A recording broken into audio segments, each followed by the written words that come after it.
So welcome to everybody. This is, I think, a really exciting sort of impromptu gathering around a topic that is obviously of extreme interest and relevance for a lot of faculty and instructors on this campus. And I think the timing of this, per Martha's insight, is ideal, because if you are teaching a large enrollment course, my goodness, I hope you're already thinking about what you are doing and have things sort of ready to go. So this is what will hopefully be a nice opportunity for some informal discussion and sharing around what your challenges are, what questions you have, and we have enough incredible brain power in this room and experience to hopefully provide answers to those challenges and those questions, and to surface some of these things, and then we can surface them outward for people who couldn't be here today. But I'm going to introduce Jean Chang. Anybody who does not know Jean yet, she is the program manager for the Academic Innovation Studio where we are, and she's going to tell you a little bit about the space, and then we'll kick it off. Yeah, just very quickly. So how many of you have been to the Academic Innovation Studio before? Okay, so we've been open for about a year, and this is exactly the kind of conversation that we want to have in this space.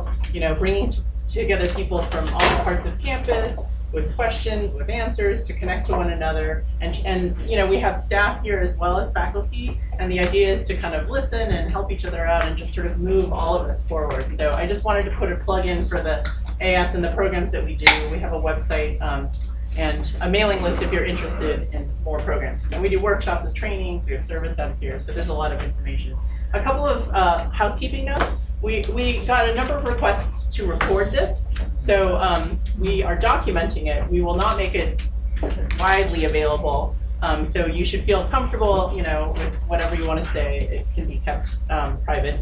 Richard will probably kind of summarize some of the takeaways in a blog post. We also have food and drink that I do not want to have to throw away, so please eat and consume. I think you're going to go through the agenda, but I wanted to just flag one thing that's in here.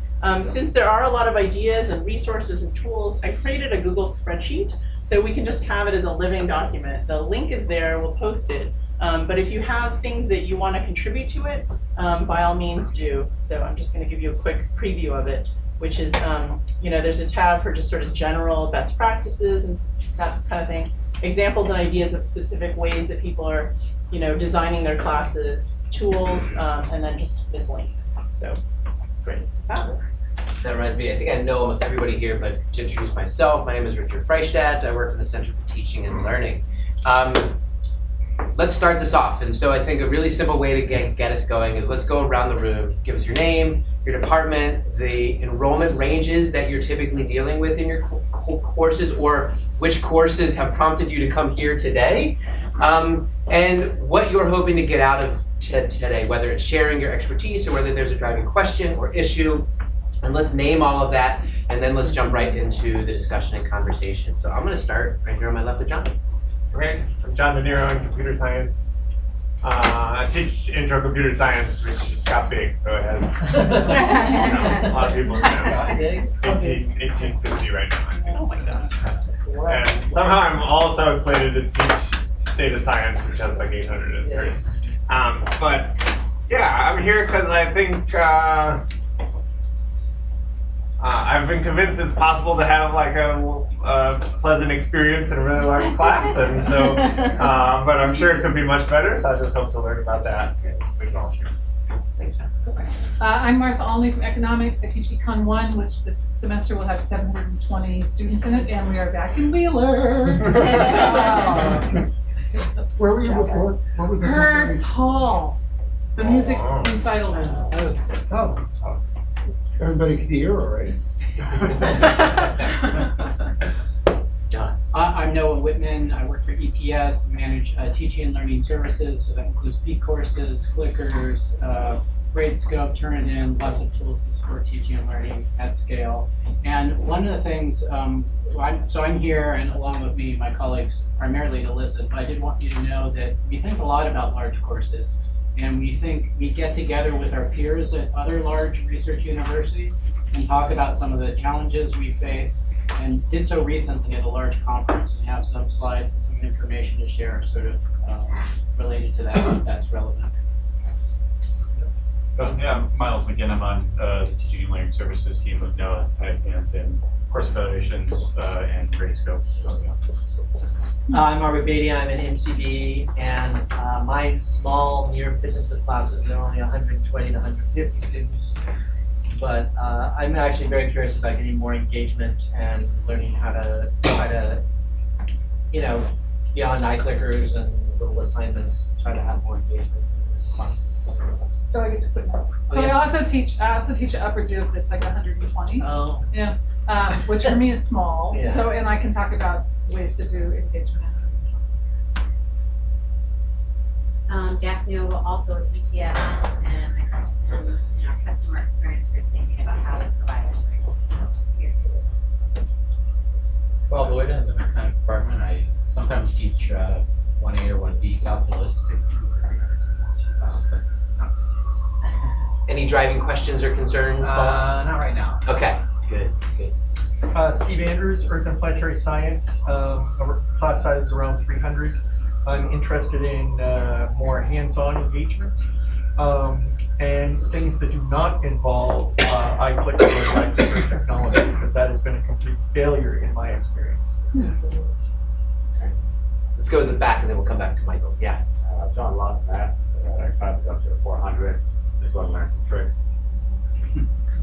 Stephen Williams from Educational Technology Services, working on B courses and turned it in primarily. So here to hear more about what we're all doing in classrooms and what's working. Lassa Judy Stern, and I'm with ETS as well. I have 4 big courses, but my primary things are clickers. So Steve, I want to talk to you more about and although I fully acknowledge that clickers are not the solution to all problems. And also a do-it-yourself media service. We've got studio and stations. Rita Conrad from the Center for Teaching and Learning.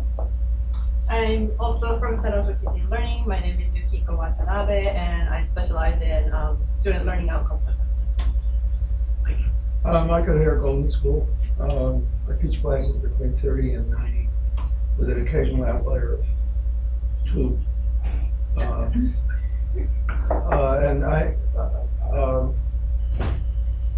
Large courses and large plenary sessions of courses are not the same thing, and I'm interested to hear what people have to say about that. Janet Brady, and I teach at the business school. In the past, I taught only between 30 and 60, and now I have a class of 300.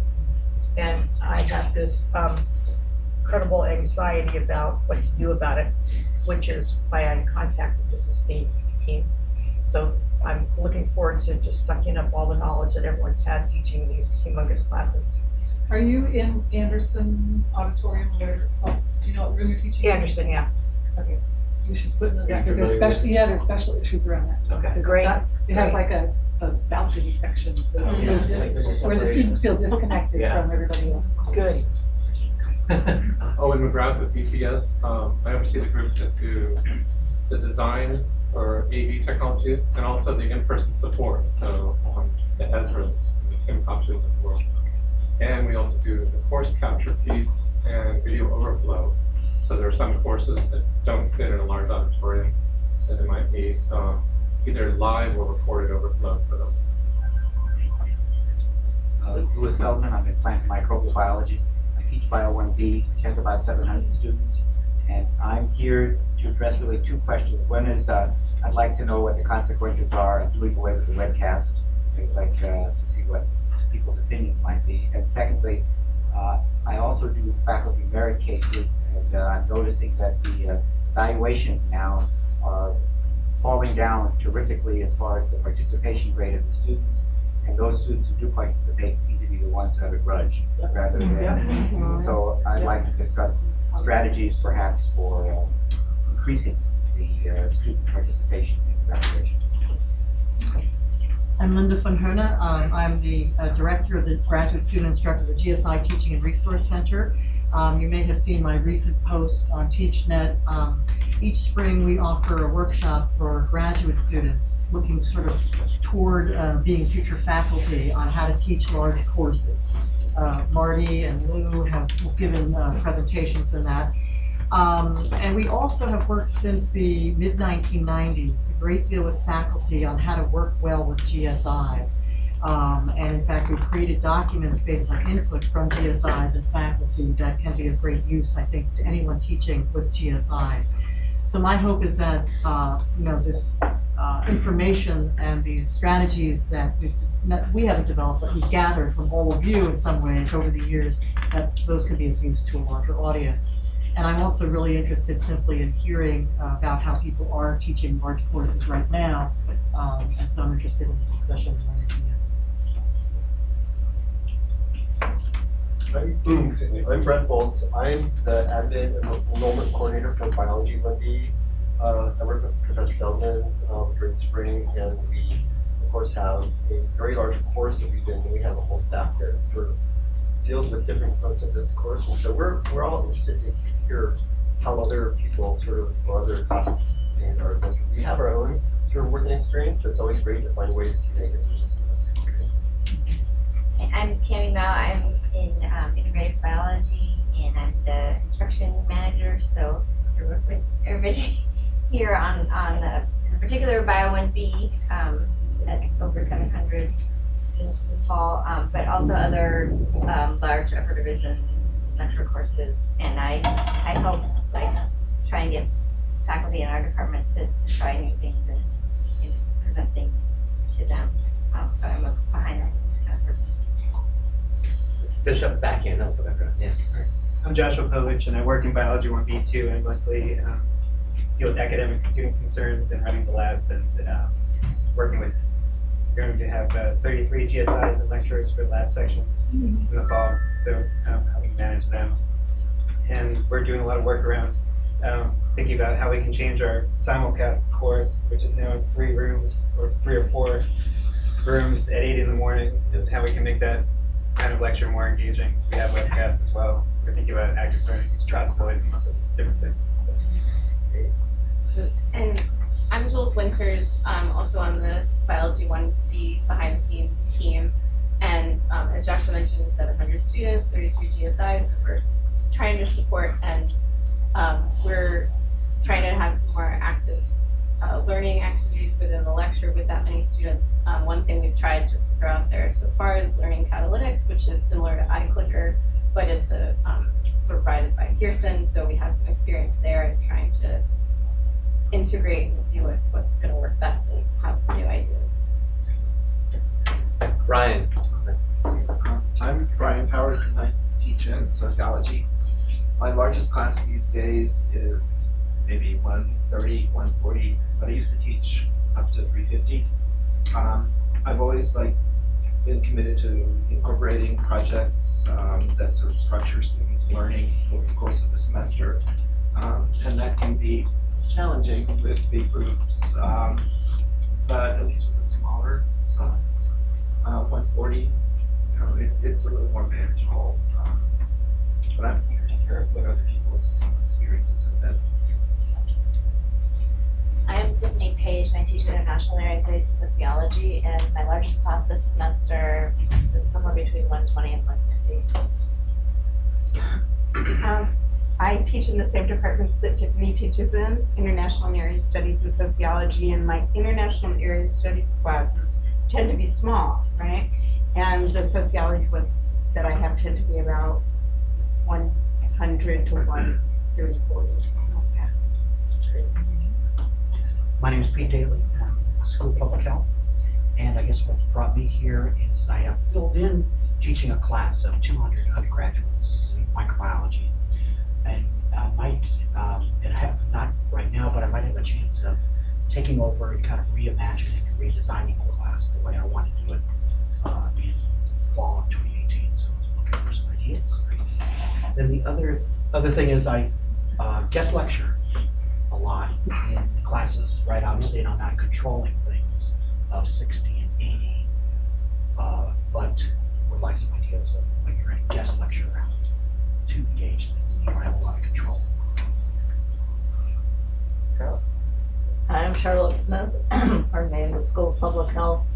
So I teach generally 2 classes. One has 30 everything about that class is great. And my ratings and the course ratings are, 6.8, 6.9, right? Then I have my 200 Intro to Environmental Health Science, where I'm lucky to get a 5.8, 5.9, and the big issue there for me are those last two rows where sometimes they come and sometimes they don't. And they never engage. It's the, for big class, they feel like they're hidden back there.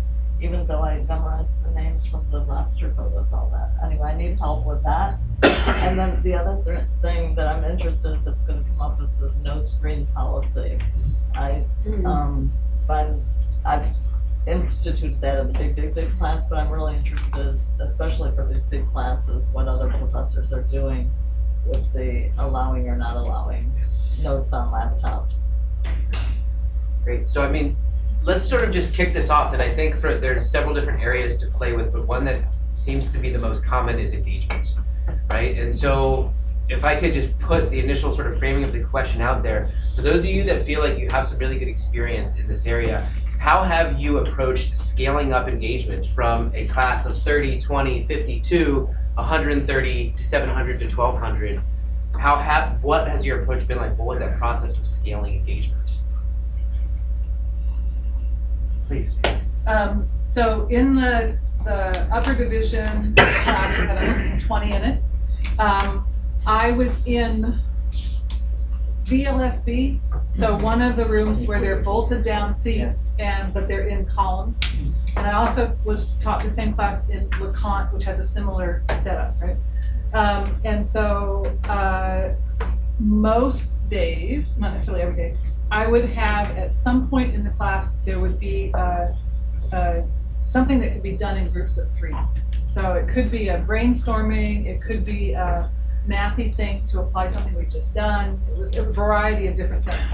And I would say columns 1, 2, and 3, you're a group. Columns 4, 5, and 6, you're a group, right? So I could group them that way. I didn't have to go through, and I didn't have to say, find a group of 3, because one of the time-consuming things is forming the groups. And then I had 2 GSIs, so the GSIs and I would circulate around. And then when I felt like that was enough time, based on the conversations and everything else, I would usually give them a warning. So we're going to wrap this up in about a minute. And then the important thing is when you have a large group and you put them in groups to discuss, you don't want to feel like you have to call on every single group to report out.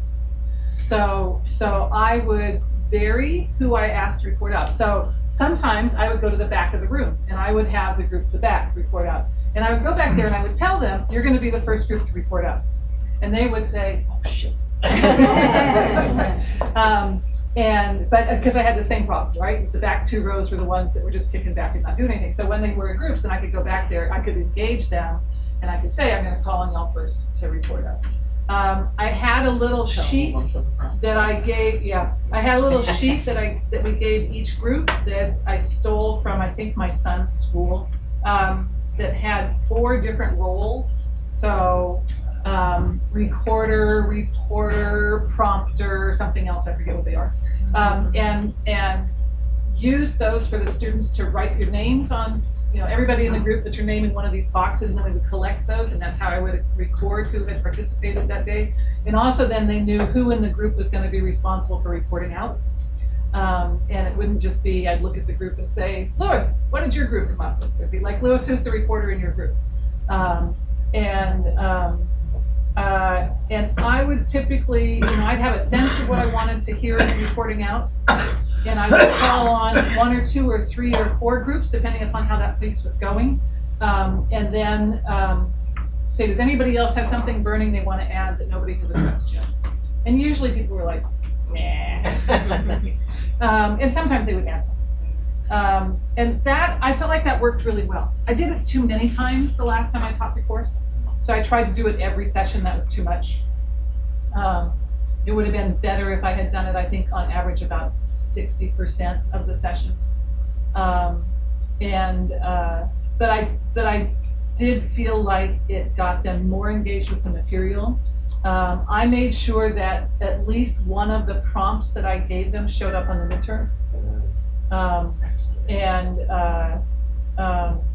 particularly on the first midterm, And the course was being, this actually everything that people said folds into this. The course was being course captured, audio and computer screen, but I would turn off the mic during this part. So then there was just silence for 15 minutes. And so if you were relying on the course capture, you didn't have a clue what went on during the group work part. And then the damn question showed up on the midterm. So That's really good. So, I had did this in groups of 2 and groups of 3 in a class of 120, and I asked commentary both in office hours and on a handout that I give as like an evaluation, and many students felt like it was a time suck, and B, that when it happened in the middle of the class, they didn't get back into the groove of the lecture, and there was no, that it took, like if you do it in the middle of the class and then try to go back, that it was just, there was this disjointed aspect to the day, the days that I didn't do it in every class. I probably did it once a week. And so, it was interesting, and the students, and of course, maybe the students in the office hours are like gunners, and they don't even want to talk to the people, which is always interesting. But the feedback was not positive in this, and of course, there's always the students that are like, I really don't want to talk to the people. They literally tell you that. So, the advantage of making the groups the way I did is that students figured out how I was going to make the groups, and so then they would sit with the people, so they would avoid people they didn't want to be in a group with, right? Which is always, because there's always that one kid that you got to figure out what to do with, and because nobody's sitting near him anymore. But they would sit with others. The other thing is that what they say is the ideal group size is 3 or 4, that 2 is too small. That when you have a group of 2, you have somebody who dominates and somebody who doesn't dominate.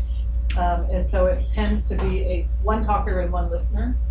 And that 4 I've heard is ideal, but definitely a minimum of 3, no more than 5. And 4 with fixed seats still works too, in your mind. Yeah, it works. Yeah. Across. Yeah. What, can you give an example of a task you give a small group?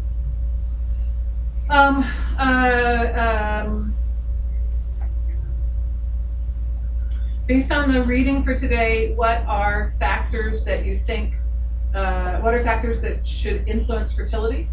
And make a list of factors that influence fertility in the period the author was talking about, which was 18-something, and whether or not you think those same factors would be relevant today. And they get this on the spot, not like the night before to think about it. Okay. Yep.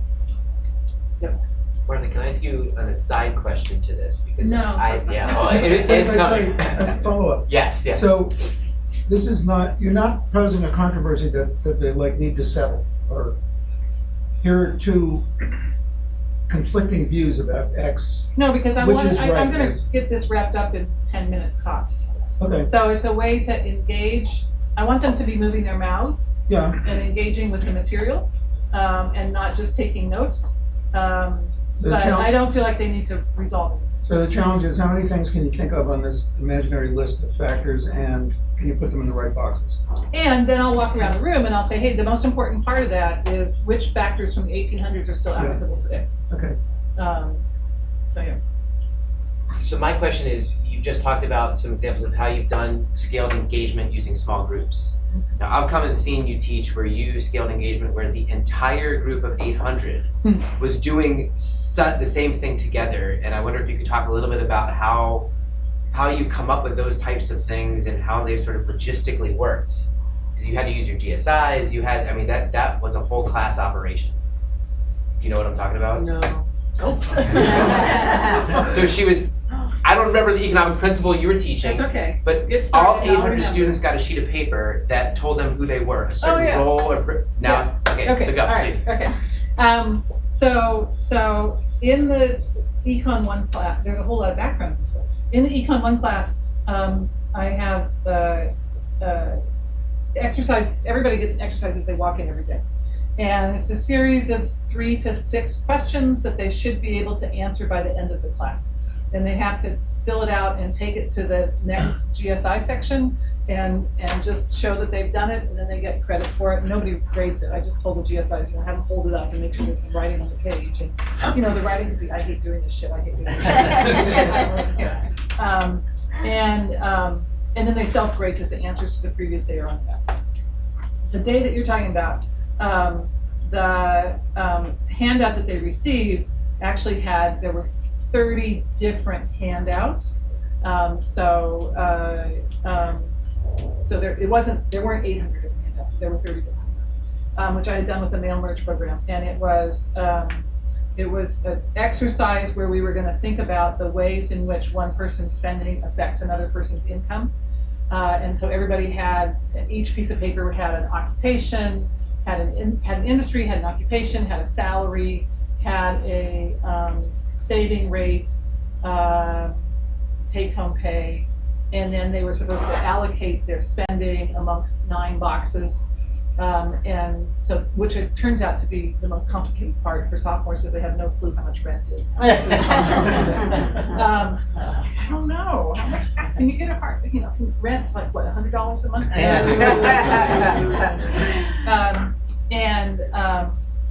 And then I have a thing where I start and I have some scenario that I've made up. So there's a housing crash. Who here works in the construction industry? So there should be 720 divided by 30 people in the room who work in the construction industry. So people will raise their hands and I run around with the mic and I say, oh, Robert, you work in the construction industry, is that right? Yes. He does, he works in the construction. So, yeah, you just lost your job. I'm so sorry. Do you think you have unemployment insurance? Probably not. No, you don't. So which parts of your spending are you gonna cut? And Robert looks at this thing, and he's like, and so he comes up with an answer and he gives an answer. I don't care what the answer is, but usually the answer is travel. Yeah, travel. Usually the answer is travel and entertainment. And so I say, oh, travel. Anybody here work in the hospitality industry? And then I go and find the next person, and so on and so forth. Cool. Yeah. So there's a lot of running around.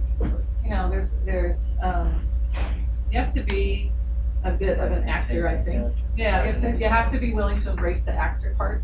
Of teaching 700 people. One of the things that nobody talked about, which I was really aware of by May 15th, is the toll that the adrenaline rush of teaching that many people takes. So last year I had 700 in the fall and 500 in the spring, and by May 15th I was ready to quit. Literally I went to the seminar on how to retire, check out how many years of service I had, and I can't do it. So, don't underestimate the physical toll that the adrenaline rush of teaching hundreds of people at once takes. Nap time. Yeah, try not to do 500 after you do 700. That was my experience. Sorry, that was a long example. That was perfect. So one approach I used was use discussion section. So use discussion section. And so that's through the GSIs, kind of training and working with them. Use that and do kind of the full-on case study, exactly the stuff that you can do with 30 students. Do that in discussion. Teach your GSIs. For me in microbiology, the National Center for Case Study Teaching in Buffalo has this fantastic library of case studies, and you can sign up. It's like $10 a year or something like that. Most of the stuff is free, but they have a fantastic library. And so over the 15-week period, did 3 case studies, kind of fitting the class, but using the GSIs and using the discussion section. And I think that sort of opens up the conversation of talking more explicitly about how to work with your GSIs. And Linda, I wonder if you might just offer some kind of high-level insights and. Well, I guess just to say a few opening remarks about it. I mean, I think what we have seen from many faculty and what we've heard is that the better you work with your GSIs, the more successful your course is. And so it really involves planning up front, meeting with them before the semester begins, meeting with them regularly throughout the semester. And I think an important part that often gets missed is what happens at the end of the semester, getting feedback from them about how to improve the course or ideas from them that they can give the next cohort of GSIs on how to succeed in teaching the course. So there's temporarily many different moments. We have a checklist on our website that I think will be very useful to you. But in addition to the idea of working in terms of helping you really improve, lessen, I think, the anxiety sometimes and the stress for you in the course. It's obviously, the real goal is to promote student learning outcomes, even better than, to improve that constantly. But it's also about the professional development of graduate students. And so what I really want to encourage people to do is to understand the unit of your course as a professional development opportunity for your graduate students as well, and to not underestimate how much they're learning from you as a faculty member, and they're seeing you as a model going through the semester.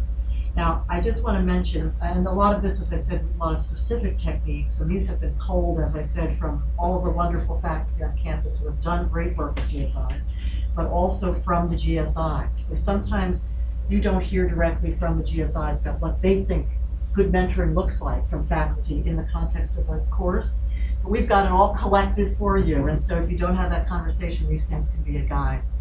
But I want to say about the idea of, using the GSI sections for the active learning. It was very interesting to me a couple of years ago when, this campus has come much later to flipping the classroom than, people were talking about this early on, many years ago, a couple decades ago. But centuries.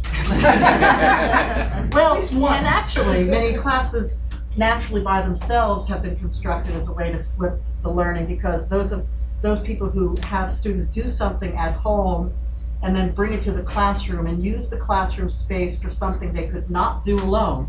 That's really what flipping the classroom sort of is. But what I want to say is that I was surprised to hear graduate students say, when faculty began using active learning in the lecture, that they said, hey, wait a minute, that's my job. So the one thing that I really would encourage you to do is to really sit down with your GSIs at the beginning. And first, of course, to think about, for your own self, how do the learning goals in your class fit in with the overall, learning goals of the curriculum within your department? And what kinds of knowledge are you trying to have the students develop in addition to factual knowledge, procedural knowledge, conceptual knowledge, metacognitive knowledge? And then to think about, okay, how can I use that lecture to accomplish some of these goals, and what can the GSIs do in those sections, so that you're not duplicating efforts, but that you're seeing things complementing one another. Okay, to really think strategically, and perhaps to have that conversation with your GSIs up front about what your goals are for student learning and how the sections will contribute to that. Because I think they will see their work as being more valued if they understand that it is an essential component of the learning outcomes for the students, not just an add-on. Okay? So the biggest area in which I often see problems, and faculty mention these things a lot, are in the process of grading student work. And a lot of it has to do with communication issues, but much of it has to do with don't be afraid of sitting down with your graduate students, your GSIs, and going through a few papers with them. Try to have some common grading rubrics that you're using for the work, if you don't have those, construct those with your GSIs, because they have gotten training in some of this. And in fact, we often say, the faculty say, thank you for teaching them how to do grading rubrics, because they brought them to the class and now I'm using one. But so the idea here is, in the process of grading, that's where a lot of things can go awry that then cause problems later on. So the checklists that we have some very specific ideas for how you can work well with GSIs in the grading process. And many of these ideas, as I said, I want to say came from people in this room. So in essence, graduate students also, the other thing is to remember that many of them have experience teaching when they come to your class, so to find out when you begin what experience in teaching they bring, because they're not all empty slates, just like your students are not empty slates, and we need to do like a pre-assessment sort of stuff with students. We also should find out from our GSIs so that they can also work collaboratively to learn from one another. Your role is really, really important, both in terms of teaching the lecture component of the class, but also in terms of working with the GSIs and getting feedback from them. We also have on our website, we have mentoring statements from faculty who've won the Faculty Award for Outstanding Mentorship of GSIs. And we also have sort of quotes from students about what they see, what graduate students see as good mentoring. So I hope that you'll, see that as a resource, and if there's anything that we can do to assist you in your work with GSIs, feel free to let us know. Will you be sharing, how do you get to where you are? Like your website? gsi.berkeley.edu, and across the top bar it says resources for faculty. And so we, Richard and Yuki and Rita, you work with faculty as a primary center for teaching and learning for faculty. We're the teaching center for graduate students. But we do work with faculty to the extent that they mentor GSIs. So that's a major component of our work. And in fact, I think Berkeley has, and Berkeley has really done more work in this area than most other universities. So gsi.berkeley.edu, at the top it says resources for faculty, and there's 3 drop-down titles. One is for faculty teaching the pedagogy courses. One is for faculty advisors for GSI affairs. These are faculty in each department that are responsible for making sure policies for GSIs are enacted properly. But then there's the third one, faculty teaching with GSIs, and that's where this information will be. Thank you. I wonder if that's a good segue to John DeNiro, because I've heard that in computer science you guys have a very specific strategy for how you organize the division of labor and automate certain tasks. Do you think? Yeah, let me see if I can come up with some tips on large staffs. Because I also completely lean on discussion and lab sections to do group work. I think it just works much better than a huge lecture hall. So I want to make sure that those run well. One thing I do is on the first day of lecture, I tell all the students that discussion and lab are more important than lecture. That's where they're going to learn. And then I tell the GSIs, you're their instructor. I'm just here to, yammer on. And I think setting an expectation kind of with everybody, it has to come from you if you're willing to do this, empowers those GSIs to really run the course. The second is that I do try to help make sure that the GSIs know they should coordinate. So instead of everyone inventing their own discussion section, we come up with a spreadsheet at the beginning of the term that says this week this person's going to design something, this week this person's going to design something, and then we have a weekly meeting and I say, okay, tell me what's going to happen in discussion section. And it's not really because I care. I do care, but it's mostly because I want to make sure that to reinforce the idea that discussion and lab are legitimate, and also to give them a chance to talk about what's coming up. And it's very common that there's some topic that certain GSIs are nervous about teaching, but someone else has done it before, and you don't really get this until you tell them to talk about what they're going to cover, and then someone asks oh, what's your first recursion example that you give, and then someone else says it. And they share. So have those weekly meetings that are about what are you going to teach this week. The third thing that applies to really big courses is that we used to have just a head GSI and then a bunch of GSIs, and that doesn't work when you have a really large course. You really need multiple heads of X, where X is some functional role, head of the grading, or head of the software infrastructure, or head of logistics, or head of exceptions. What's your N for the number of GSIs? 55 GSIs. Now we have 8 different head roles that are all fairly independent. But There's the adrenaline rush. It's fine. I think I could not show up to the semester and the course would run without me, because the GSIs are really good. As long as you give them the responsibilities, then they know what to do. Then it's fine. And the last thing I want to mention is that during RRR week, I said, hey, if anyone wants to come talk to me one-on-one and just hear feedback or ask questions, you can have a 10-minute slot. There are a lot of them, so I only gave them a 10-minute slot, and I created 12 slots, and then they all filled up in an hour, and so I had to create a ton of slots. So something like 2/3 of my GSIs just want to come in and have a 10-minute conversation that was oh, this is what I tried and it went well, or I felt really bad about this one thing I screwed up.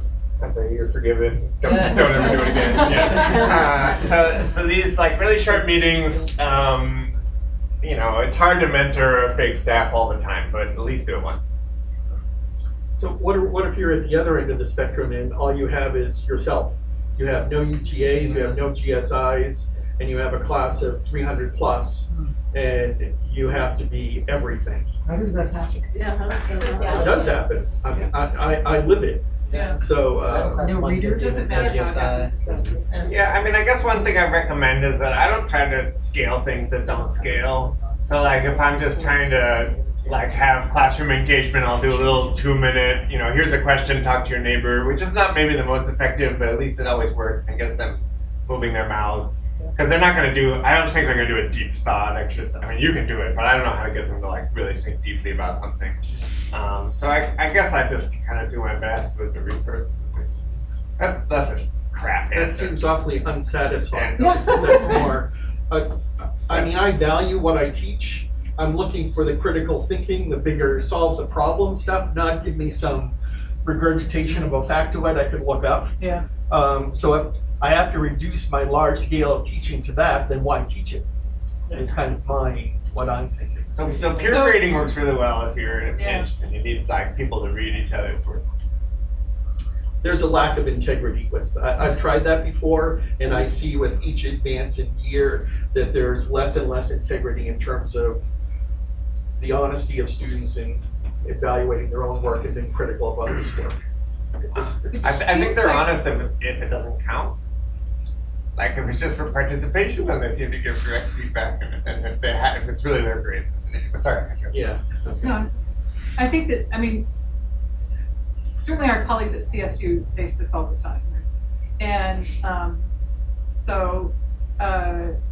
one issue tends to be grading, and my sense of at least the economists who teach at the CSUs and other places with similar setup is they do scantron. Wait, what? I know. I have the same. What I have exactly the same reaction. I refuse to do multiple choice. Right. Multiple guess. So then, if you refuse to do, and I would be in the same boat as you. So then I would think you want to think about how much grading can you reasonably do in a semester, and have other things that are self-graded or peer graded or peer edited or something. Because that tends to be the burnout piece for most people, is the grading piece. Yeah, it's very difficult because you need to be timely about it. Yeah. So if I give papers or I even give essay exams, with 300 plus students and there's 6 questions on the exam, that's a lot of reading to do. That's a lot of reading.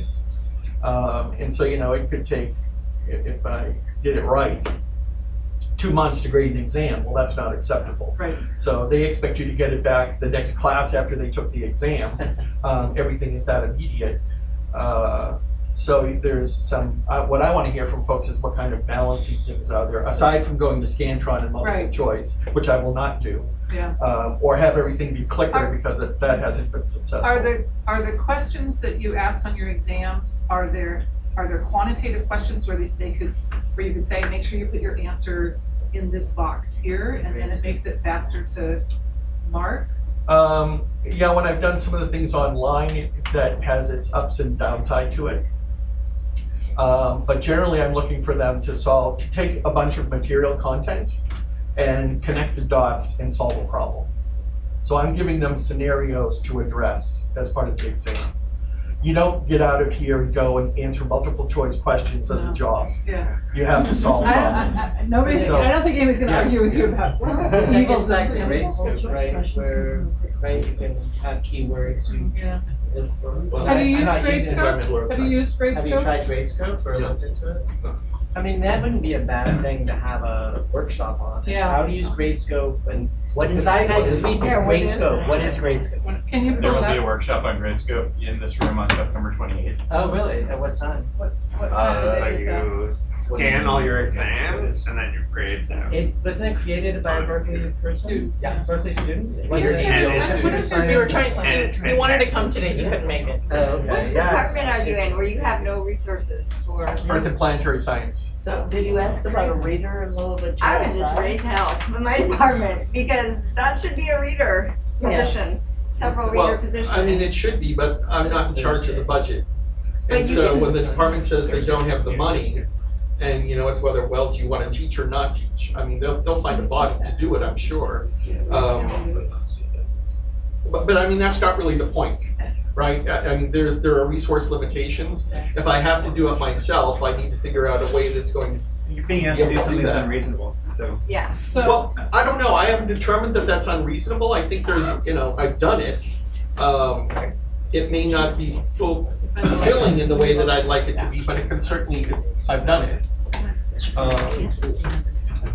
So I'd like there to hear if there are ways of, it sounds like people have the advantage of having readers in GSIs, which is wonderful.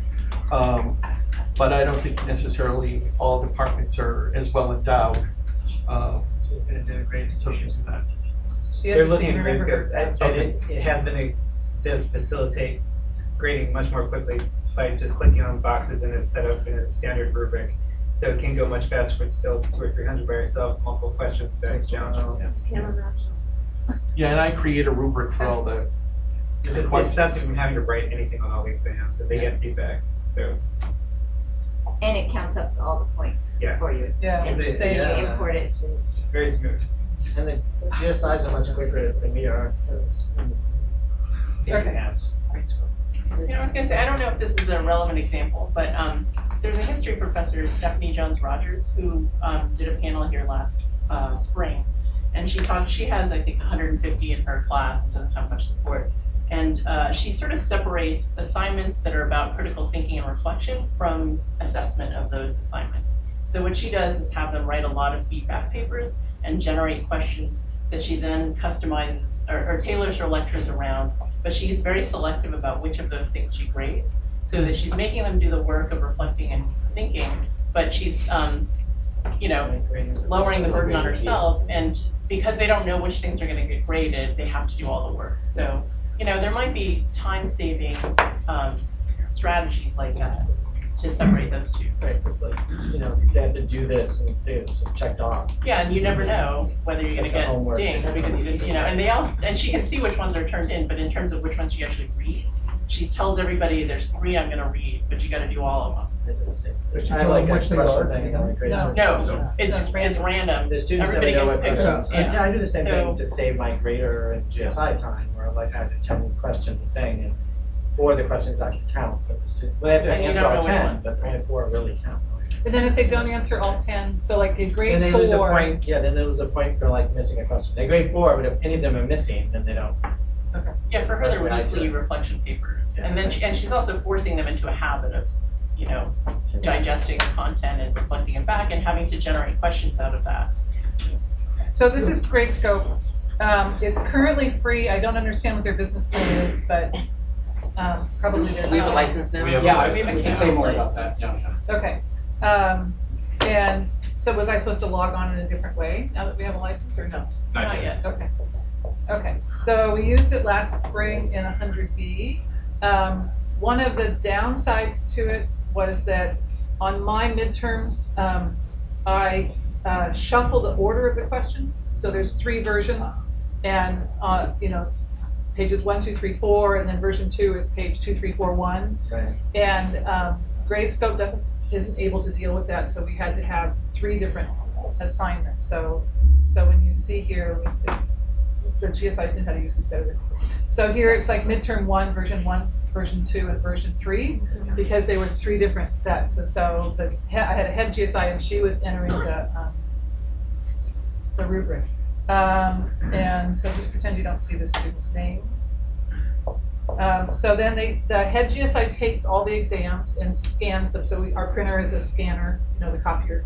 So scans them all in. So you can see that she takes and cuts the corner off, so it gets rid of the staple with the paper cutter, and scans them all in. Before that, she has, I didn't have to learn how to do this, so I'm going to say this wrong, I'm sure. She's taken a raw copy of the exam and scanned it in and gone through and told Gradescope what each block is. So here's where the student's name is, and here's where the student's ID number is, and here's where question 1 is and 2 is, and so on. So And no then, blue books. You can do it with blue books, but then you'd have to cut the whole I wouldn't do it with Not blue the right books. sign, so I guess what they. Yeah, I wouldn't do it with blue books. I do it with this pieces of paper. So that's the back of page 1.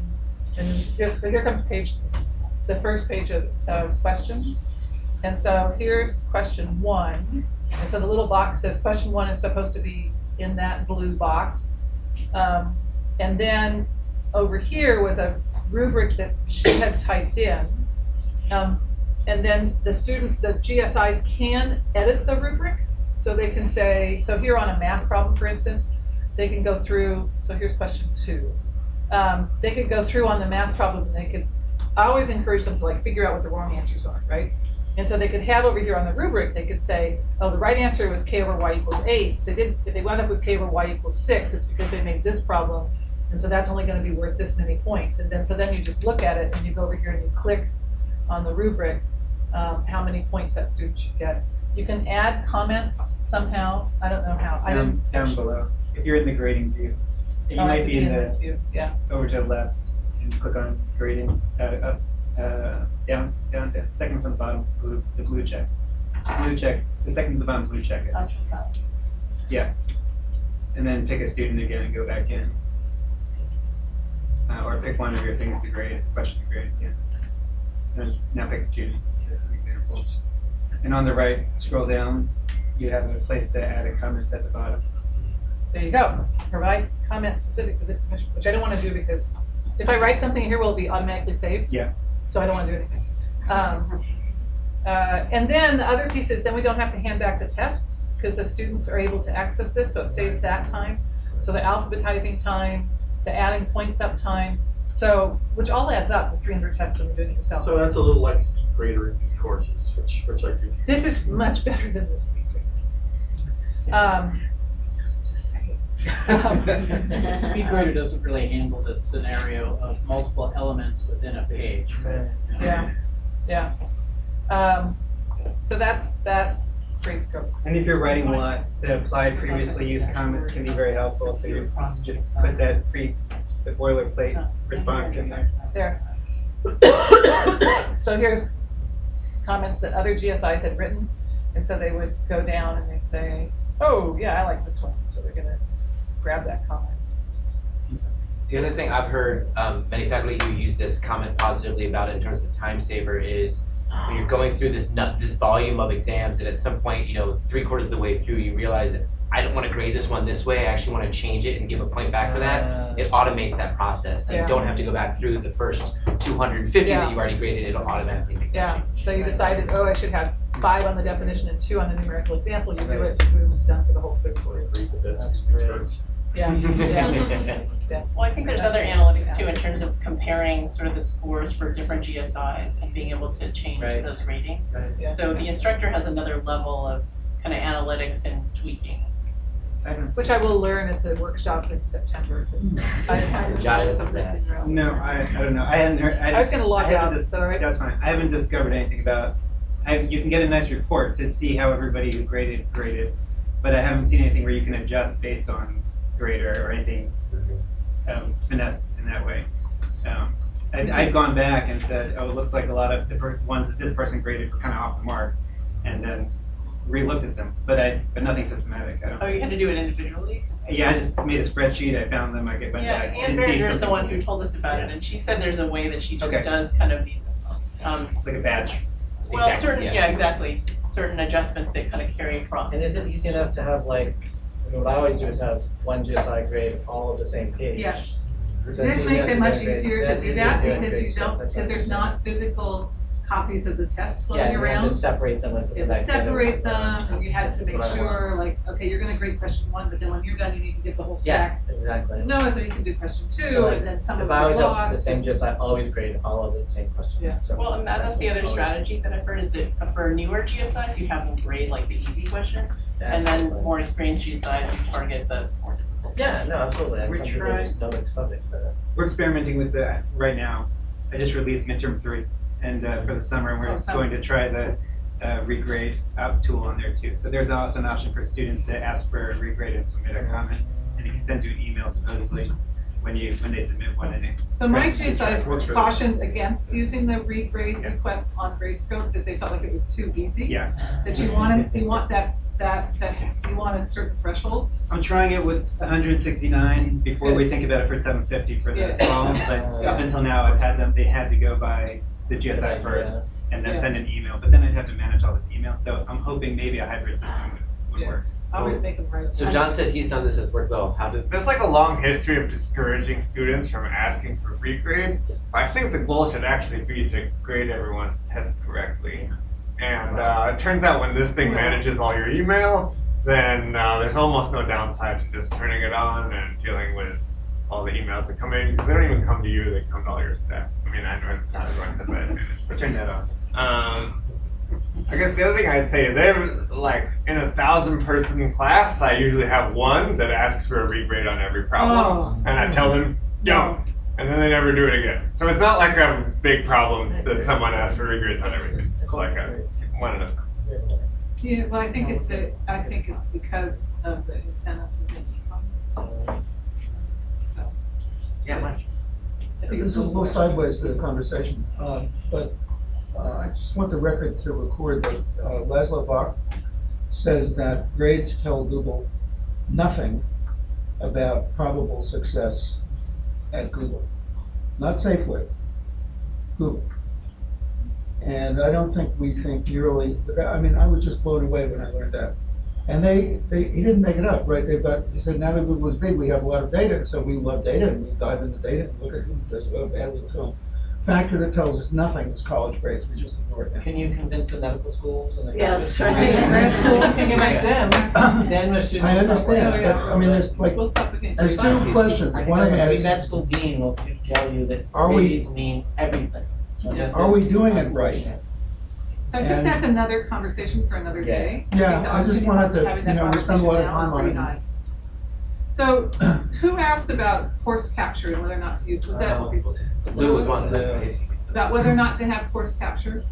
Yeah, well, So there's, and there's 3 levels, let me right? introduce it, let me just say, so Bio 1B has 3 instructors who teach it, and I teach the last third. And in this last semester, and it's 8 o'clock, I would say in that class, only about maximum 30% of the students came to lecture. And I want to hear this from the teaching aid. yeah, and very disappointing. I would also say that the average this year, well, I've taught this class for a number of years, is about 5 to 7 points lower than the average in years where we had many more students attending lecture. But even with the learning analytics and other things that you're trying, we don't get there's no in-class participation points. There is. It's just so few. We tried, and Jules designed, we had a couple of questions for learning catalytics, that the problem is that even in the class where only 30% of the students there, only a small percent of the students participated in the learning catalytics because we didn't have them graded. And there's your. It's all about the grades. I think it's all about the grade. I mean, I think you Yeah. want to make them come to class. You're trying to incentivize I mean, exactly like when It's all she turns about off the the, grades. you know, if they have it on the web and she turns it off for those points, Yeah, and that's that's what's going to be on the exam. It's exactly. I mean, I always tell students there's always going to be things that aren't in the reader and aren't in the readings that are going to be on the exam, and that's the, you know. Well, so I had a colleague once who actually tried to convince the webcast teleprompter to go out of focus so that the students couldn't see. But then the students complain and they make it seem as if it's our fault. And so once you get them accustomed to the fact that there will be a webcast, if there's something that you decide to silence it, you get hit on. So 2 things. One is, I wish we still had Black Lightning. So Black Lightning was the pre-course capture thing, and it was a student who was paid by the ASUC to come and basically make a transcript of what was said during class. It wasn't good enough to rely on it for anything but the C students, but it was sufficient for the students for whom English is not their first language to provide the sort of the comfort that they needed. I missed that. Okay. The other thing is with course capture, there's audio only, audio plus computer screen, audio plus computer screen plus video, and there is make it accessible immediately, make it accessible with an end-day lag. So I've been using audio plus computer screen with a 2 or 3 day lag. And they can only get those blue and gold exercises that we pass out when they come in, that they get a point for. They can only get those at lecture. Those are not online. My colleagues, Christy and David Romer, who taught the principal's class in the spring, had no course caption at all. She had nothing. So you give some kind of grading points for coming to lecture. Yeah, if you pick up that blue and gold, and so two ways. One is if you click in, you get half a point a day for participating in the clicker questions out of 500, and they worry about that half point. And the other is you get a point if you do that exercise that's passed out at the beginning of class out of 500. Christy didn't have any course capture, had fabulous attendance. She and I were just chatting yesterday, and she said that the person who taught in 155 Janelle after her said, "Do you have an exam like every day? Why are there so many students here?" I was like, no, it's the only way to get the content. She didn't get any blowback. Now, this could be because she's Christy Romer. I'm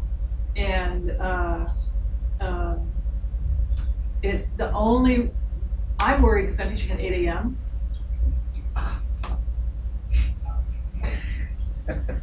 Anyway, sorry, that was a rant that I just reported. I'm teaching at 8 a.m. and so I'm worried about the attendance issue. So right now I've got it set with a 2-day delay. I'm also trying to think about, I'm going to make them like stand up and do jumping jacks every time I ask for clicker questions. But don't you think Bio 1A and Bio 1B can make this change? And we've just talked about this with Bio 1A, and I think there could be no course capture. You guys have shared classrooms, right? We do too. Oh, yeah, so we're doing that too. Yeah. And I have to go back. What's a shared classroom? No, I think that's where there's one classroom's not big enough, so they have to have it on video so that they can. It's a sticking point for me. It has as little sway as I have over this, of course. But I do argue that asking them to come 8 to 9 in the morning to watch TV in a side room, and then not give them the webcast option, that seems like too much. I think if we could get them all into the same room, I'd feel much better about arguing that they have to be there. But saying you have to be there and you can't fit into the room doesn't seem fair. John, you get it. So our department's gone through a lot of trying to require attendance and then trying to take away webcasts and then putting them back as the students revolted. We finally have a scheme that keeps the students happy and showing up. It takes a minute to explain. Tell it. But it's good. I asked them at the end of Data 8, what do you like the participation policy? And 80% of people said 4 or 5 out of 5. So they really like the participation policy and they get points for striking them. So here's how it goes, is they can either show up or do extra work. So it's graded, but not so required that they don't have an out. And the out was they could do a final project at the end. So, 80% of the people pick a 10, but they feel like they're getting something for it, not having to do some final project. And how do you take attendance? I took attendance with the Google form. Alright, so with the Google form, on the Google form they have to say which seat they're in, which aisle, which column and which row. And that makes them believe that I can tell if they're taking it. And in fact, I did check a couple of times, and almost everybody picked a different seat than everybody else. And basically all the seats were full, because attendance was required. So this is all I have to do is ask them, are you here, and what seat are you in? And the third is that you have to give them some leeway. So I told them you have to show up 2 out of 3 lectures a week. A lot of them showed up 3 lectures a week. They got into the habit. But you want some flexibility so that you don't have to deal with them emailing you and saying oh, I have a doctor's appointment. So, but I think it's the equally attractive alternative that's not attractive at all, the extra project that made them okay with the idea of having attendance required. And when we did this, we still had a webcast released immediately, and lots of people showed up, and it was good. And in fact, students said they liked it. And one student said to me, I love the fact that people actually show up in this class because then when I show up, I don't feel weird. So there are people who kind of want to show up, but they're uncomfortable doing it because it's You know, I and don't wanna also- be the tweet. So it's worth a shot. Do I understand you correctly, though, that a student wouldn't necessarily have to show up, they could still get the same content that you're articulating in lecture through watching a webcast Yes. or going to your. Yes. But you don't do any in-class participation, you do in-class participation things though, so they're missing out on those activities, or no, you don't? Yeah, but I do them, I mean, I'd say like 6 minutes out of a 50-minute lecture is Still, that's it's in class stuff. That's what I'm trying to figure out. And it's me asking them a question and then having them talk to the person next to them. That's on the webcast, like they can think about it if they want. It's true, it's worse, but since most people are showing up, So seems why pretty are good. they showing up? I still don't understand. Oh, because if they don't show up, then they have to do an extra project at the end. And what, How many and the points? project is like a programming thing? You know, they have to like go find a data set and do some statistical analysis. And how many points is it? What percentage do you know? Oh, I don't know. I think I said 10%, but that's way too high. You could make it 2% actually. So, I just offer a scheme, it works in a class of 90. I don't think it can be directly scaled up to these enormous classes, but there might be something you can pick out for section it's solved the problem of attendance, it solved the problem of screens. And basically, students grade each other in class performance, and the criterion is explicitly and repeatedly X's contribution to my learning in this course. And that counts for, depends, 25 to 40% of their grade. And I take attendance, I use a sign-up sheet, so an honor system, maybe that doesn't work with a really big class, you need something else like clickers or something. And I publish that when they do their peer evaluation survey. So I say, look, you don't have to be, you're not required to attend because you're not here for my benefit. I don't have a right to make you come to class. But I'm gonna collect the information and share it with everybody, and then you're gonna grade each other on this very specific criteria, contribution to my learning, and you can use it as you want if it, if it doesn't help you. So I got 95% attendance, I have no problem with screens, and a certain amount of bitching and moaning about other students don't want to do this evaluation, and I say, well, I hate it too. Performance evaluation is the most corrupt and incompetent function in any organization, but doesn't mean you can't, gotta do it, that's the work. And I've gotten away for this for many semesters in a row. There's a whole whole memo with the moving parts of this on the blog. Right? What would Yes, you yes. search for? I'll get it and pull it up. Okay, so as I said, it works up to 90 students, and there's like a patch of mugshots on the survey page, because they're not going to know all each other's names, but they will sort of recognize faces and stuff. And then the other thing is that I have them grade people in their section separately from people in the rest of the class, and I weight those grades higher. So it seems to have about the right balance. And as I said, 95% is more than my record of showing up for important stuff, so I don't think I can expect more than that here now. And we can. Does everyone grade everyone else? What? Does everyone grade everyone else? Yeah, no, as I said, this is up to 90. I haven't tried it with a bigger class, and it would obviously it'd have to be broken up in some way for if you got this enormous thing. That's cool. So Louis, is your idea to just get rid of the course capture? That was the idea, but, then you get students saying, well, I'm English as a second language, That's fine. and so you're really thrown into a sort of a. I wanted to be sensitive. We could go back to time. Blackboard. So we said 4 o'clock, and I just wanted to see if there were any burning questions. Yeah. Well, I would like to really quickly to hear about other people's screen or no screen policy. What's the consensus? I have no screens. You have no screen. If they can have their phone, and if they have a tablet, it has to be laying flat. That's what I And flat tablets. if they want a tablet, they can take notes, it just has to be flat, it can't be up. Yep. So I just saw, I had too many students complain about inappropriate things and videotaping, and I sat down once in the classroom and saw someone literally Skyping with a live video feed while I sat next to them with a guest lecture in my class. And I took a screen and closed it. I'm like, I'm sitting next to you. Yeah, no, I know. Usually I see just Facebook and shopping, but I know, but I had students come and complain to me and say that that this person in front of them had inappropriate photographs of naked people. role. Oh, God. And I just said, okay, that's the end. That was about 4 years ago, 5 years ago, so I stopped. So that's what my policy is too. So it's if you want to take notes on a tablet, you can, but it used to be flat. So that if you're doing something inappropriate, people on either side of you Cannot see. will maybe be bothered by it, Yeah. but not, I'm not gonna have 25 people to 55 people behind you who are And there's having always, to ignore. and there's GSP students I allow to be in the very front row. Yeah. So if I have GSP students, When you say take notes on a tablet, you mean handwriting on a tablet or just? whatever, they can on have a their tablet? slides, and look at it, they can, as long as the tablet's down. Because there's a big difference between typing notes and Right, you can handwriting type in notes. notes, you can have it on the tablet, you can do Whatever they all this wanna stuff, do, they whatever they can wanna do do, as long as it's flat. I thought about that, but I'm worried about the economic disparities in my class, that some students can afford a tablet and others not, and that was my hesitation. If they can afford a laptop, I mean, but, you know. Yeah, if they can afford a laptop. But I mean, but, yeah, I mean, that doesn't seem. It's an extra, I don't know, I'm still mulling over that. Josh, what's the buy one B?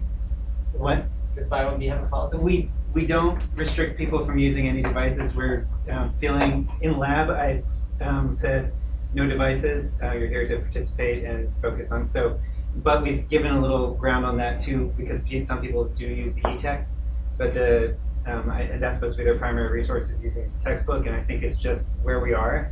So it feels archaic to hold that back, but I think it's our challenge to use technology correctly and to encourage that. I think the things like inappropriate use of technology in class, looking at a website that you're not supposed to be looking at, that's about how to live as a person in society, and I don't think we should create an artificial environment here, but that's a different discussion. And I do think it is good to protect other people who have to be there, so okay, there's that too. But that's So flat- exactly what it's about. Flat, That's the primary yeah. thing, right? Flat, there, I think to works. protect other I just people. say from a spot check of mine that going into a couple large lectures, a few times thinking about how our students working. For me, what I could see from the back, I'd say it looked like at least 80% had course relevant content. They had the slides there. They had that on their laptop. That's what they were using it for. I don't doubt that they have their phone on their lap and were responding to text occasionally too. I think everybody Yeah, I think probably does 80%'s that. not enough. Well, And that's my just what I could experience is see. that I'm saying I didn't see anything that was Uh-huh. wrong, but that's what I could verify, and I was surprised that it was that high. No, So- I've sat in other faculty who don't restrict computers, and I've seen things that are definitely not. Okay. part of the And then I class, think the next even piece recently. of that is that we are interested in using something like learning catalytics, and the lure, the one attractive thing about that is that they can use their own device. They don't have to buy an extra device, and keeping costs down in that way is attractive. there was a report on NPR this summer about the multitasking and how the neuro effects of multitasking, and just a little bit of, Right. looking at the phone to see, oh, a text just came in, and how, I just got a retrade request. yeah. And the negative effect of that on learning Yeah. and comprehension. Yeah. And so, You could bring some of the research on that into your class. Yeah.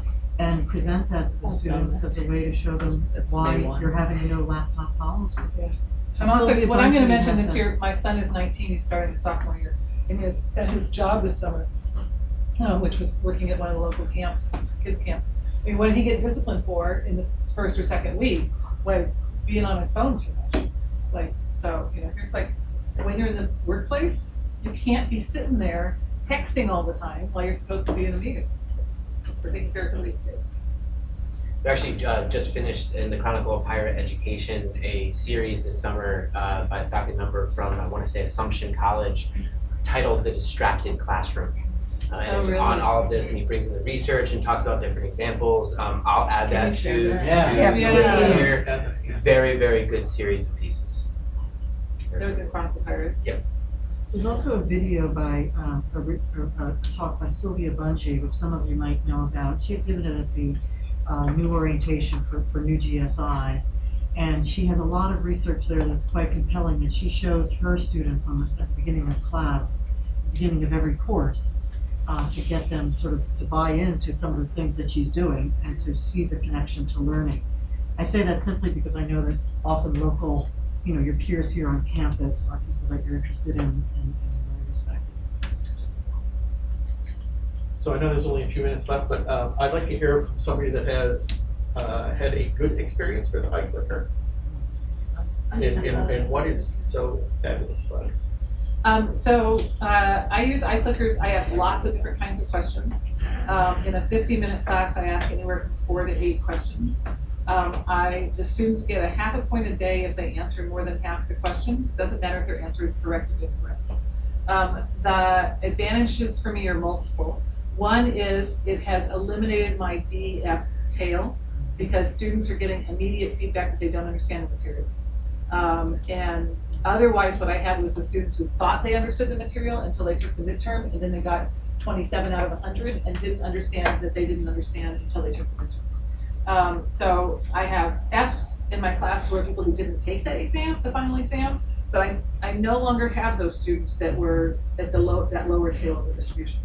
I also use it for experiment type things.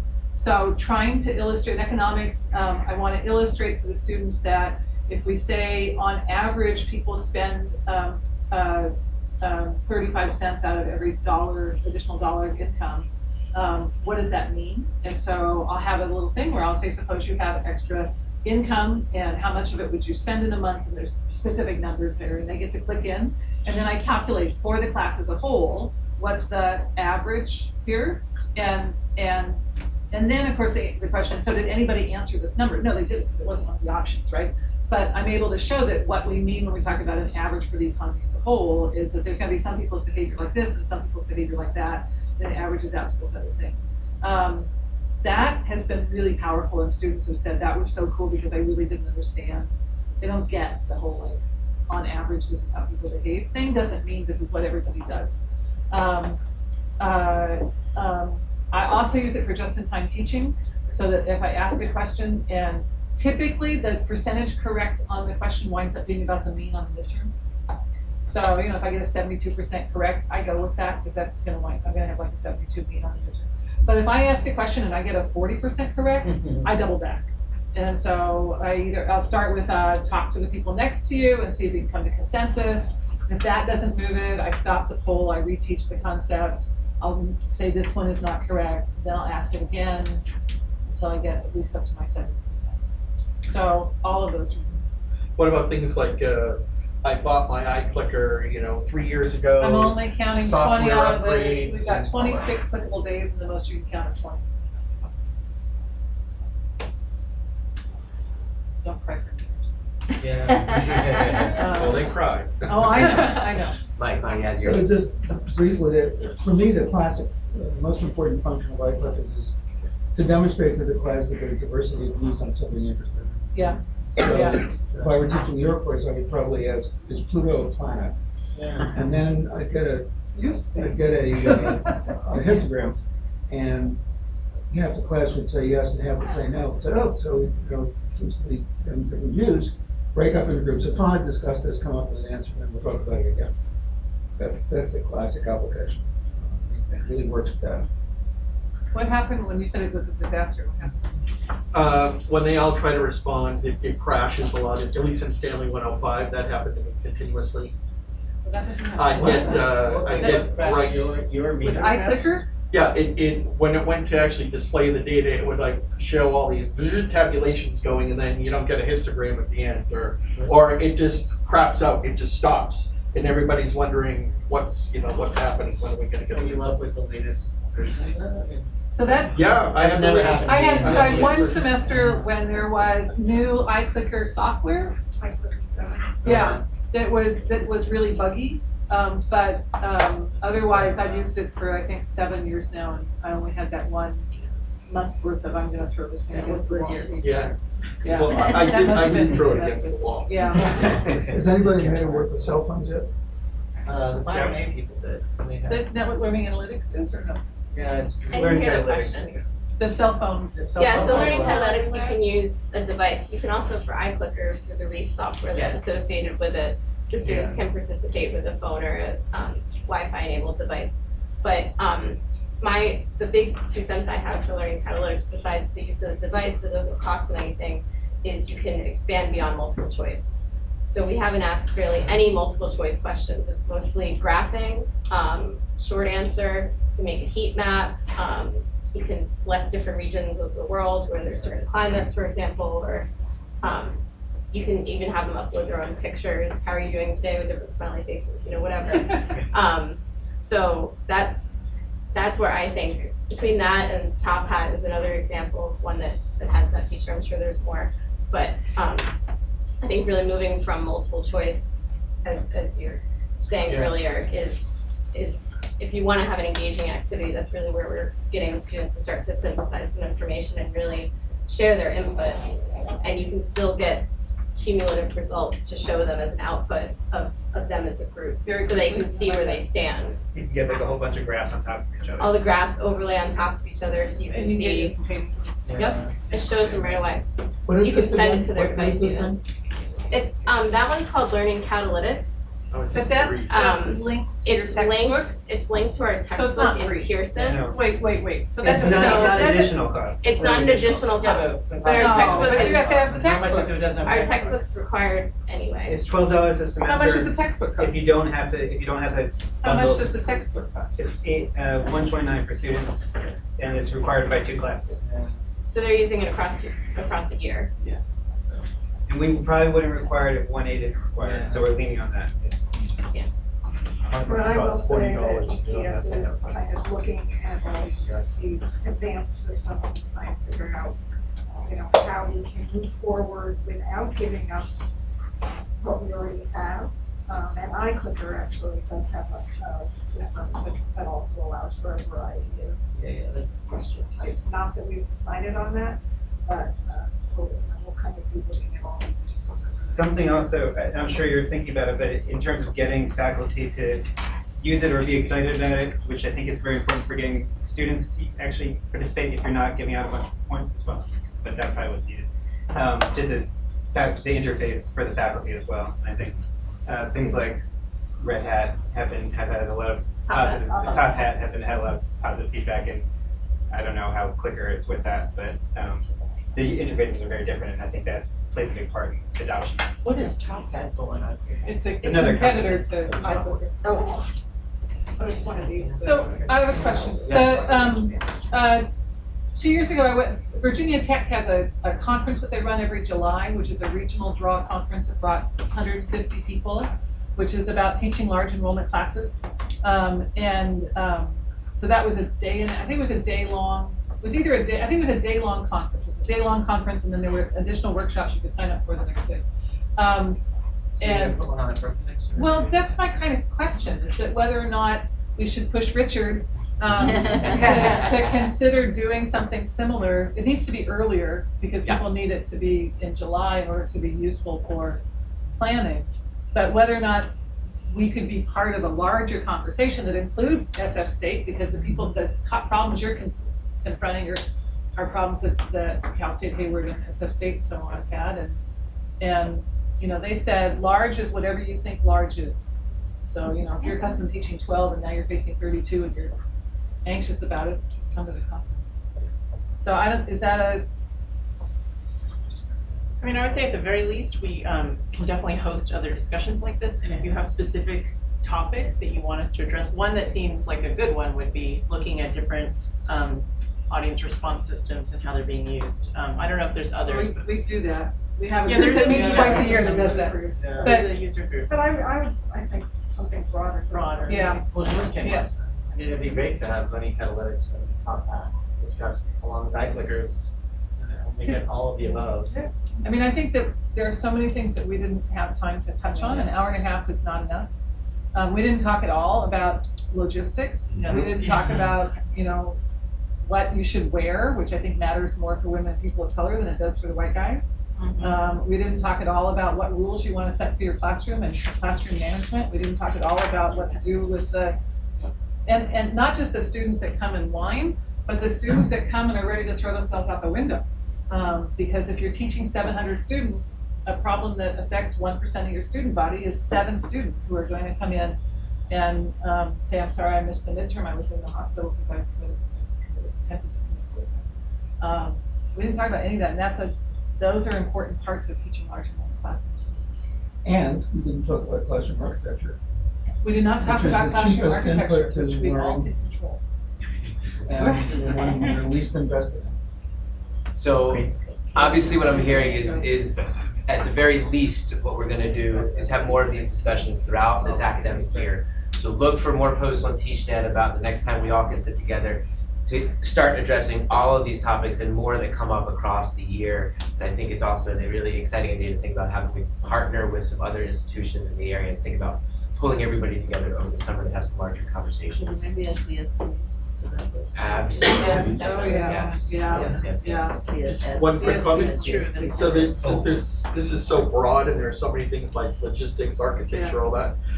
It might be useful to like have little interest groups or work groups Yeah. for people that like my niche is architecture, and then bring back stuff for people to chew on and exchange versus everybody try to think of it on your own. It's actually one of the things we were kind of thinking about, seeing how today went, to see if there were different sort of pockets of interest, and if there might be sub-conversations that could come back and inform a larger conversation. So we'll also be thinking about formats and things like that to allow these things to happen. Okay? Good question. On iClicker, I haven't used it, but I'm thinking of using it, and I took a 1-hour iClicker.com training. Yeah. But I feel like I'm not nearly prepared to go do this. Do we offer iClicker support? The woman over there in the window. Talk to Judy before you leave here. Yeah. Yes. What class are you teaching, Janet? Leadership, Okay. UGBA something? 105. What is that? Business school. UGBA. Thank you, everybody, for coming and spending the time. Thank you. Good more. As long as you're collecting a want list for this new program. Yes. I'd like to somehow learn more about what the student experience in large classes is, which I'm guessing. And I don't know if that's a survey or bring in 4 students. Some panels, yeah. Yeah.